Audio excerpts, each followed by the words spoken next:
ಇವತ್ತು ಯಾವ ಒಂದು ಹೊಸ ವಿಷಯವನ್ನು ಕಲ್ತ್ಕೊಳ್ತಾ ಇದೀವಿ. How we going to reboot our brain? Let's find out. Rebooting the brain. ಪಟಾಕಿ ಮಾರ್ನಿಂಗ್ ಶ್ರುತಿ, ಯಾರಿಗಾದ್ರೂ ಮೀಟ್ ಮಾಡಿದ್ರೆ ಕ್ಯಾಶುವಲ್ ಆಗಿ ಏನ್ ಕೇಳ್ತೀವಿ? ಏನಪ್ಪಾ ಆರೋಗ್ಯವಾಗಿದ್ದೀರಾ, ಚೆನ್ನಾಗಿದ್ದೀರಾ? ಸೊ ಆರೋಗ್ಯ ಅಂದ್ರೆ ಏನು?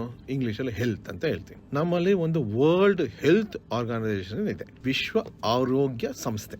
ಅದ್ರದ್ದು ಹೆಲ್ತ್ ಡೆಫಿನೇಷನ್ ಗೊತ್ತಾ ನಿಮಗೆ? ಫಸ್ಟ್ ಇಂಗ್ಲಿಷ್ ಅಲ್ಲಿ ಹೇಳ್ತೀನಿ. Health is a state of complete physical, mental, social and non-admirable spiritual well-being, and not merely the absence of disease, deformity or infirmity. ಅಂದ್ರೆ ಏನು?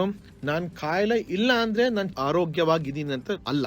ಅವ್ರು ಹೇಳ್ತಾ ಇರೋದು ನೀನು ಪಾಸಿಟಿವ್ ಆಗಿ ಇರ್ಬೇಕು, ಅಂದ್ರೆ ನೀನು ಫಿಸಿಕಲ್ ಆಗಿ ಚೆನ್ನಾಗಿರ್ಬೇಕು, ಮೆಂಟಲ್ ಹೆಲ್ತ್ ಚೆನ್ನಾಗಿರ್ಬೇಕು, ಸೋಷಿಯಲ್ ಆಗಿ ಚೆನ್ನಾಗಿರ್ಬೇಕು. ಅದೆಲ್ಲ ಇದ್ರೇನೆ, if you feel very vital, very excited, very positive ಅಂದ್ರೇನೆ ನೀನು ಹೆಲ್ತ್ ಚೆನ್ನಾಗಿದೆ ಅಂತ ಹೇಳೋದು. ಕಾಯಿಲೆ ಇಲ್ದೇ ಇದ್ರೆ ನೀನು ಅಯ್ಯೋ ಕೊಯ್ಯೋ ಅನ್ಕೊಂಡು ಓಡಾಡ್ತಾ ಇದ್ರೆ ಅದು ನಾರ್ಮಲ್ ಅಲ್ಲ, ನಾರ್ಮಲ್ ಹೆಲ್ತ್ ಅಲ್ಲ.